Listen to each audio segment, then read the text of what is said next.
Welcome to the podcast Wine Matters. I'm your host, Wendy Laureti, the accidental winery owner of Saddles Creek Wines. In this podcast, I invite you to join me as I share with you what I believe is the true meaning of loving wine, and that is to bring people together. I'm absolutely no wine expert, though I am a wine lover. I love to learn and explore all things wine, how it's made and how it is best enjoyed. What I've discovered along the way is the more I learn, is the more I enjoy and appreciate it. So I'd like to share with you what I've learned along the way, debuff some of the myths, but most importantly, I invite you along to learn with me. To support our learning, I'll be inviting way more knowledgeable people than myself to share their expertise, their love of wine, and why wine matters to them. I hope to introduce you to all the reasons to love wine and all the interesting and great people of the Hunter Valley and the greater wine community. So on that note, let's pour a glass of wine and talk wine matters. Cheers. The top iconic wines of Australia. Welcome to Wine Matters, and today I have with me my mate Deborah. Hey. How are you, love? Good, Wendy. How are you? Very good. Now, when we think top iconic wine, red wines of Australia, what comes to mind for you? Okay. I think obviously Grange, Penfolds Grange is often, people's first thought of going, if you've got a Grange in the cellar, wow, that's pretty amazing. Pretty amazing. Henschke. Yeah, Hill of Grace. That's up there for sure. Definitely. And Bluegrass.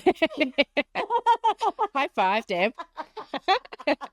This is why I had her come along. What is in our glass? It might be a little bit self-rated, but I would say our Bluegrass is definitely a top iconic wine of Australia. Absolutely. I think, not only do I think, I know people recognise Bluegrass before probably they would recognise Saddles Creek wines. Interesting you say that, because I knew Bluegrass before I knew Settlers. Before we even get started, let's talk about what is actually in our glass. Okay, well, in this one here, love, is our current release, 2021 Bluegrass Cabernet Sauvignon. Yeah. And then sitting right next to it is our 2014, it's a 10-year-old Cabernet Sauvignon Bluegrass. We've just been having a little bit of a sip. Quite the contrast in flavour. Very. Do you want to just quickly brief everybody who's listening for the first time? So, what are you tasting here? The new versus the old. Yes. Let's just spend very quickly. Okay. So we've got 2021 Cabernet Sauvignon in the glass here, the Bluegrass, and then we have 2014 Cabernet. So to me, we had this discussion off camera before. Is you're like, you like this wine, considering you don't like Cabernet. And I'm like, I actually love Cabernet. I'm a massive fan of Cabernet. I don't drink a lot of full-bodied reds unless I have a special occasion and I'm making something delicious with it and I've got friends coming over because I know they appreciate it. But I do love aged wines. To me, I love full-bodied aged wines because they are just so darn delicious. This is exceptionally delicious, isn't it? We've been sipping on it going, hence why we self-rated ourselves. Yeah. An iconic. It's been open for a little bit too. So it's been open for about half an hour and it's just opened up beautifully. So Wendy, I thought we'd have a bit of Bluegrass trivia. How well do you know your Bluegrass? Yes. Because I know it pretty well. Yeah. I believe I know it pretty well. For anyone that is listening for the first time, what is Bluegrass and why is it so iconic? I think what is Bluegrass? Well, Bluegrass is Saddles Creek Wine's iconic label. Mm-hmm. It has been on the portfolio since inception, 1990. Wow. So it's been, it's honestly, I feel like it's a legacy that will take Saddles Creek to be recognised next to Saddles Creek wines. Yeah. So it's a really incredible wine. Their wine's crafted for longevity. They're just great wines, love. I'm not sure what else to say about them, but it's really the majority of our members. Yeah. It's the reason for being a member. Why do you think people love Bluegrass so much? Because it's consistent, it's delicious, it's built for longevity. They can put it away, lay it down, and they just improve. Better and better with age. Better and better with age. But I really think the biggest thing is it's a consistency. It always delivers a delicious wine, young or old. Yes. Young or old. Different profiles completely, aren't they? Tasting profiles, but both deliver a sensational experience. And people have come to trust it. People, just like we were talking the iconic wines, where you look at a Henschke or you look at a Penfolds, I feel the trust in this Bluegrass label is up there with that. Absolutely. Especially with the people that love it and know it and desire it. So we need to make sure everyone knows about it. And do you know the other thing I'm going to throw out there as well is it's actually an affordable, iconic wine, because It a lot is. of the wines that we go to, like, aspire to drink and everything else. And I say this is that I'm part of wine tasting clubs and groups, and we get to try some of the most incredible wines across the world, not just in Australia.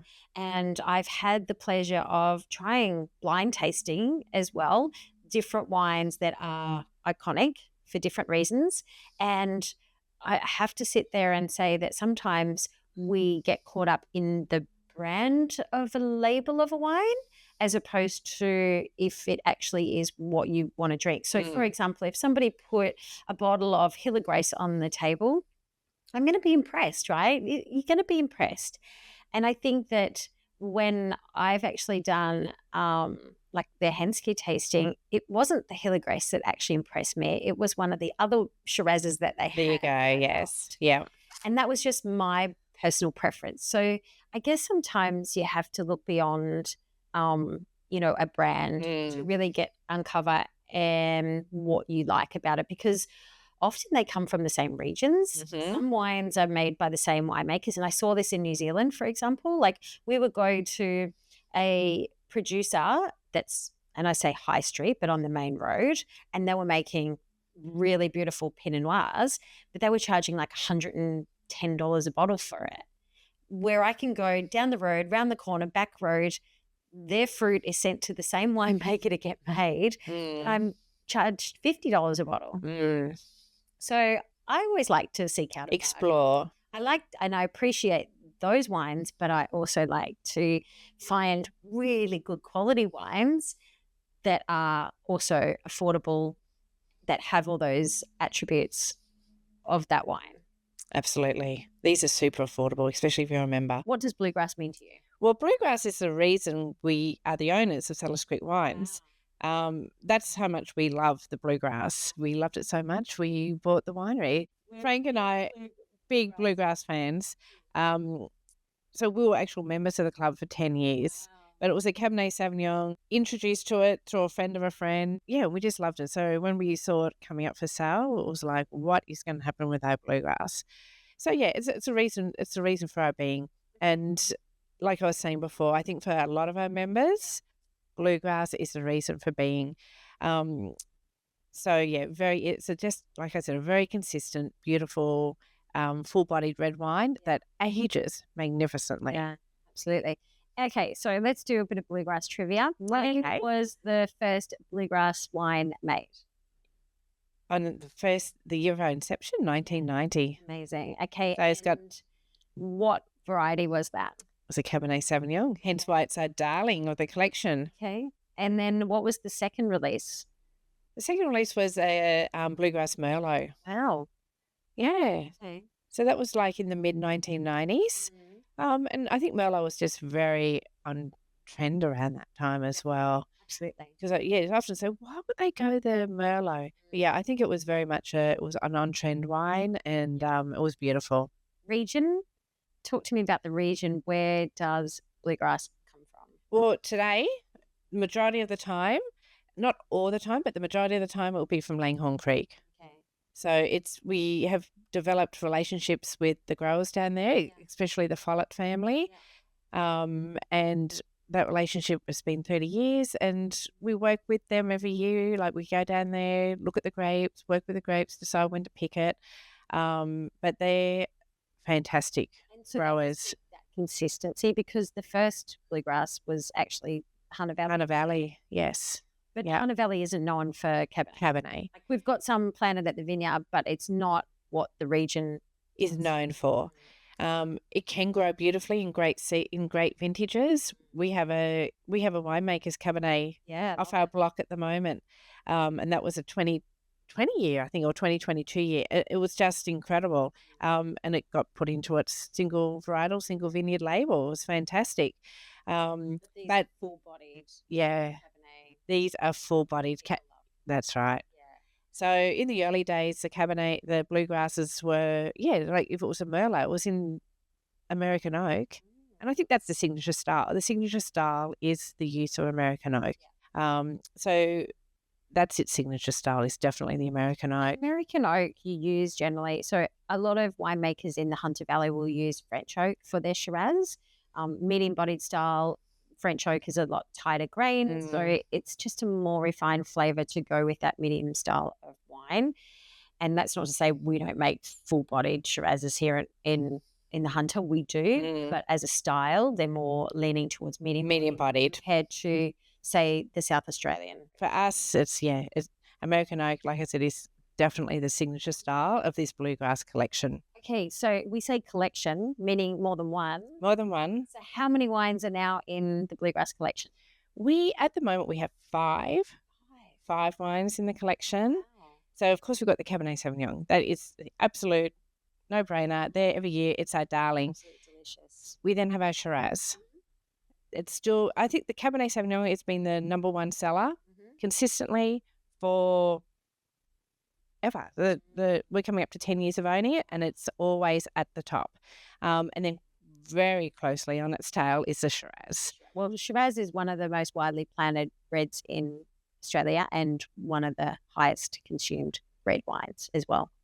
So that makes sense. It makes sense. People love it. People know Shiraz. They're familiar with it. They're confident, especially first-time buyers. If they haven't had the bluegrass before, they'll often go the Shiraz first, because I think it's just got that sense of, I know Shiraz. But as they develop, the Cabernet comes along. So we've got Cab, we've got Shiraz. What else have you got? Then we have our blends. Okay. So we have two blends. We have our Cabernet Shiraz blend, and then when available, when we find good Merlot, we have our Cabernet Merlot blend. Yeah, right. And the blends, just quietly, especially for me when they were young. I love the Cabernet Shiraz.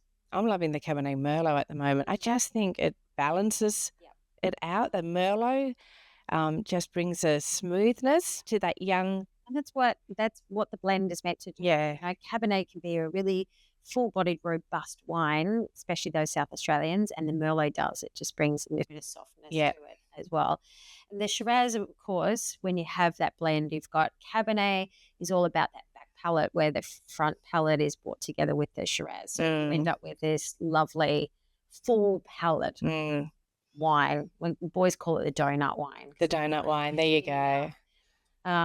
But yeah, to me, it's like it starts at the beginning and goes all the way to the end and goes a long time after it. Delicious. So there's four. That's four. And then, of course, we have our sparkling Cabernet. So our sparkling Cabernet has a very, holds our heart a little bit. It's very close to our heart because that was the first wine on the first day that we bought the winery. We all went out, we took the team out for dinner that was there. And the first question Frank's asked Brett was, Brett, if you could make anything, what would it be? Yeah.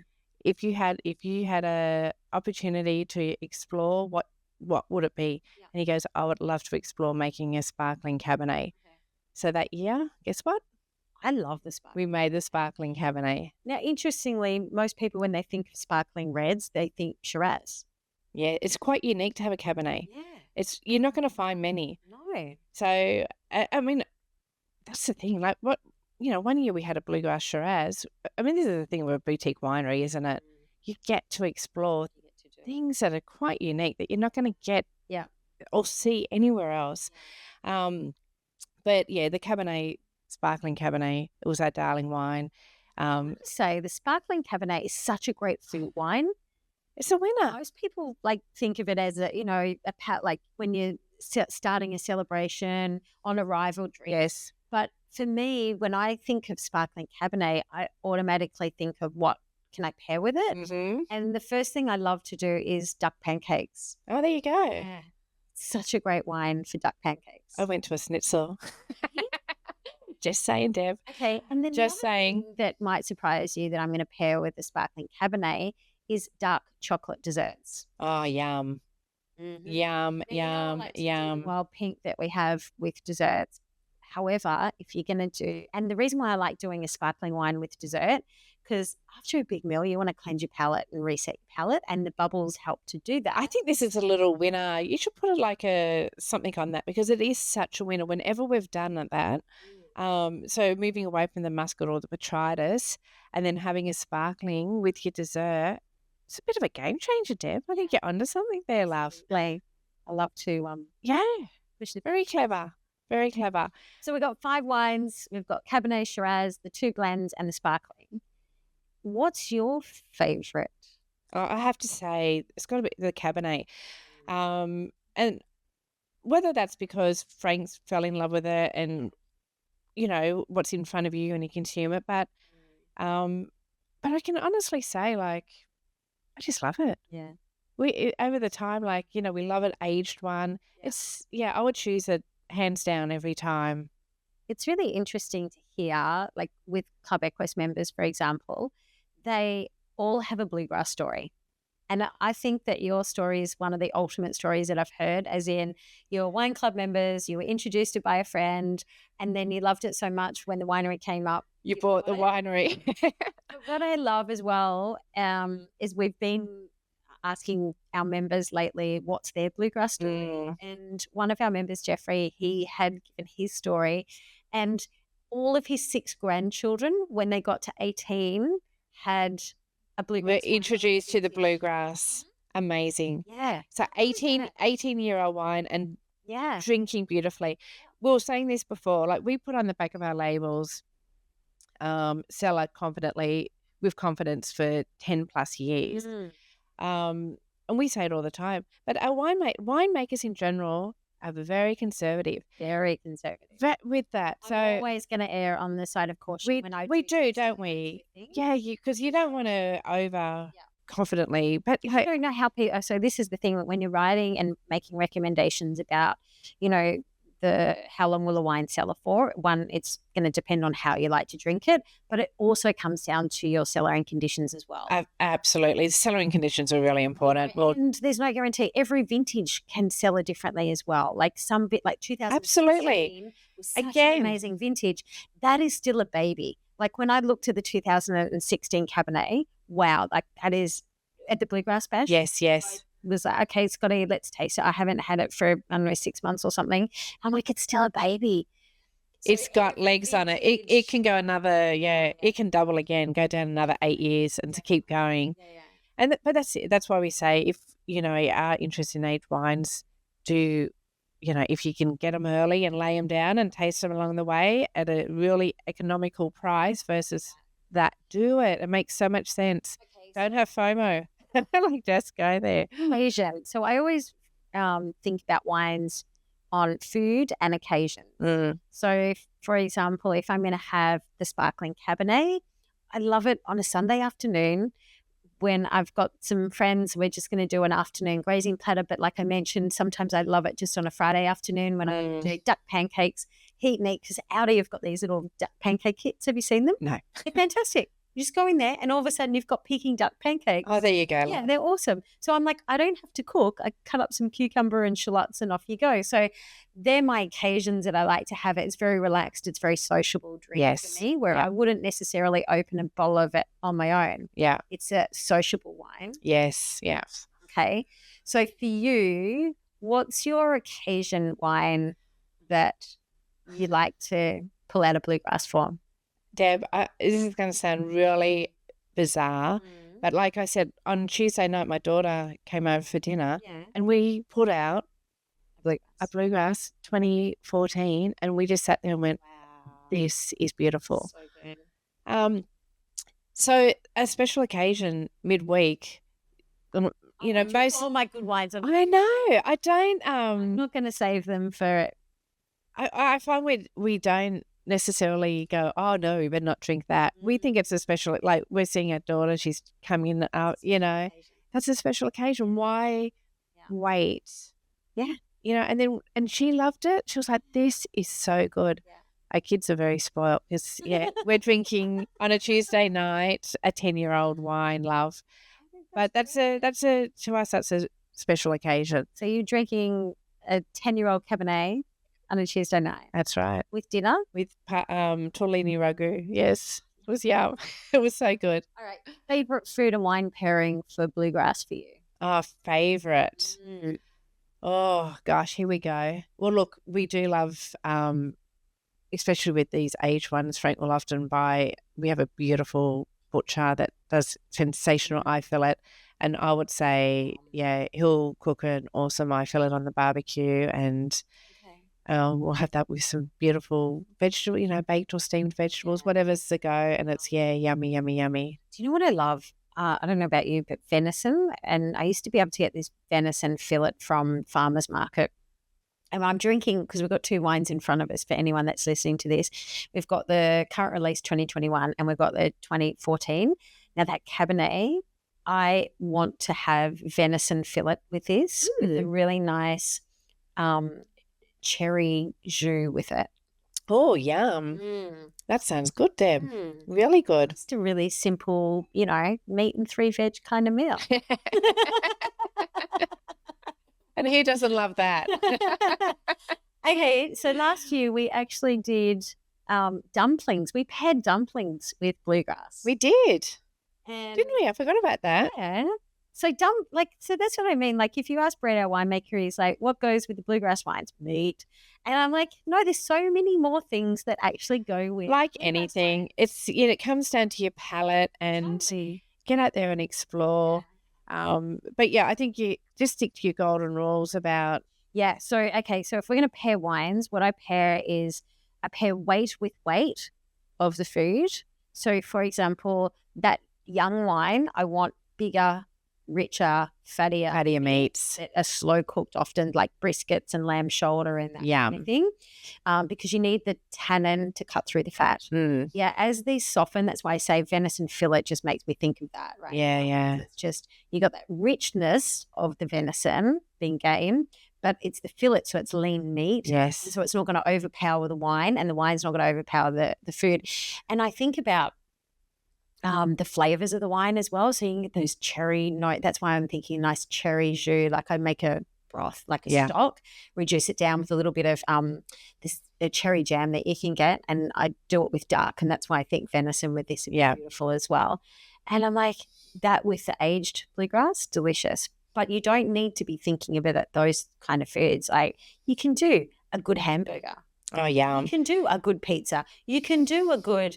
Talking good hamburgers, we have a tasting in-house at the moment at the Cellar Door, where you get the opportunity to try the 2016 with the new release.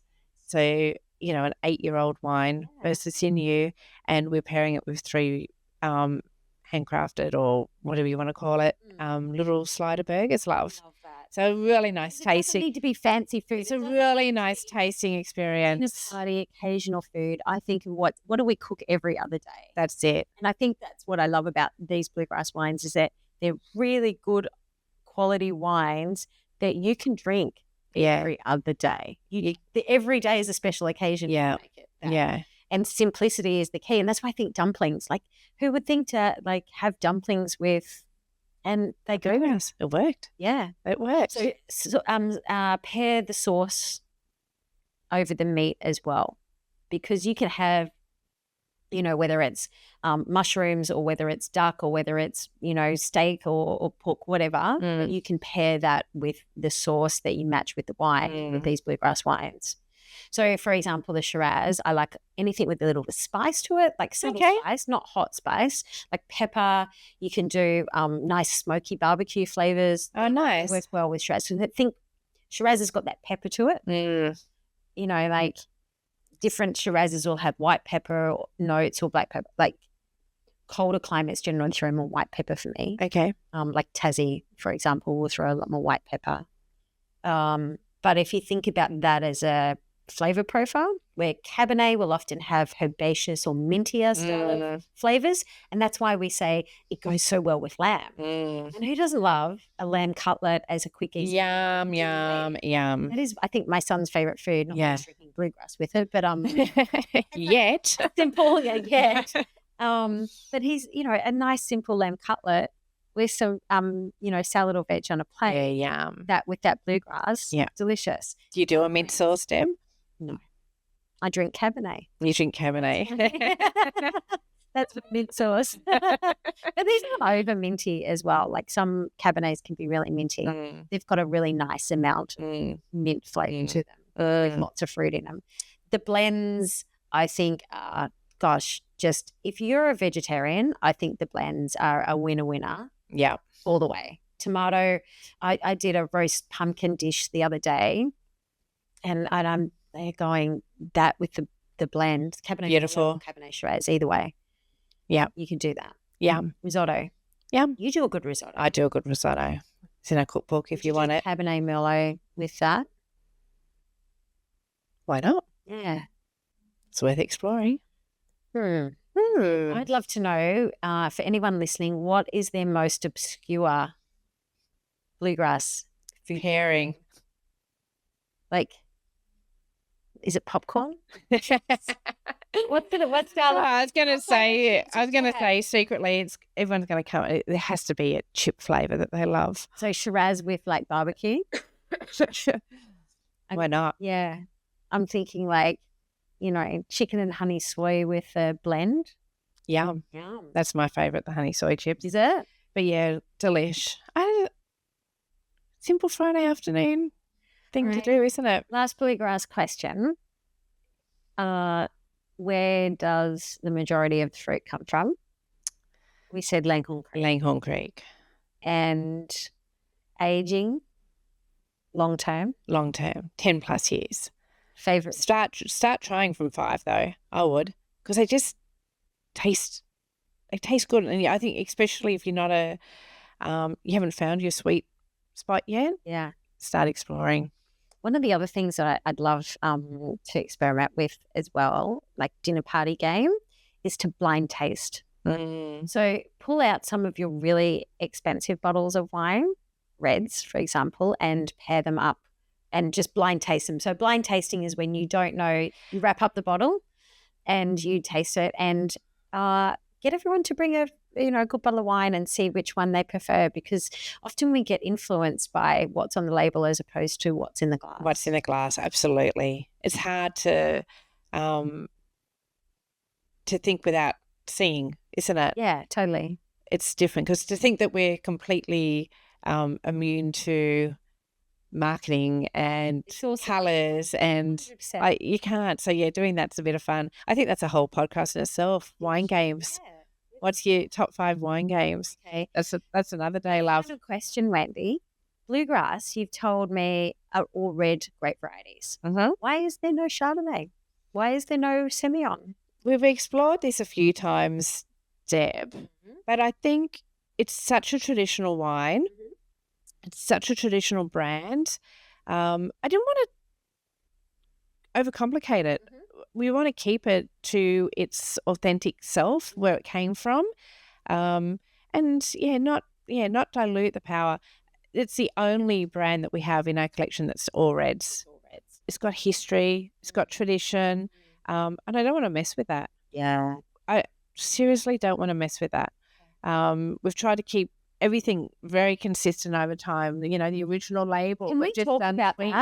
Because this label has been the same for anyone that's listening to the podcast. We've got 2 wines on the bench. One is our traditional yellow label Bluegrass, and then there is an identical label, but it's black. It's black and it's just curved the edges. That's it. Why? And so this label hasn't changed in 30 years, the Bluegrass label. I think it's had a couple of tweaks. We've got saddlers on the front now. Just a couple of tweaks here. A little bit of foil embellishment. But essentially, if you saw it labeled 30 years ago, it's the same. Pretty much the same, Deb. Absolutely. Except for this, because we did this last year. We did. Or the year before. Yeah, we labelled them up. Yeah. And so why did we do it? A black label? Well, I think just to distinguish the aged. So there was a visual difference to say, hey, this is wine's been cellared. It's been cellared. We've cellared it. We've cellared it for you. It's magical. And I think it was just about really giving that visual perception, so it's really easy, because a lot of our labels don't have the vintage on the front. No, it's on the back. And that's one of the other unique things about the Bluegrass, keeping it iconic and keeping that traditional label. Yeah. Because that's something we've always questioned, because all our other brands have the vintage on the front. Which is the age of the wine. Yeah, whereas this one you have to turn it around to see the vintage. So So what you're telling me here with that black label is that if you see black label wine, it means that we have aged the wine and that person has purchased or been gifted, even better, a bottle of aged Bluegrass, because it's got Cellar Release on the front. Beautiful. So the difference is when you age wines at home, you know, there's different conditions that will affect the quality of how it turns out when you go to open it. But when we cellar it, Settlers Creek Wines, it means that it's been consistent temperature, cellared in the right conditions. Absolutely. Time. So this wine here is a 2014. So Settlers Creek has aged this for 10 years. 10 years. 10 years, love. Wow. We've had it. That for a minute, right? If you went to a coffee shop and you were buying a donut and you were like, hang on, I'm just going to age it for 10 years. Like, it's a long-term proposition, doing wine and cellaring wine. I know we've spoken about this before, but you think about, okay, so that wine, it's aged 10 years.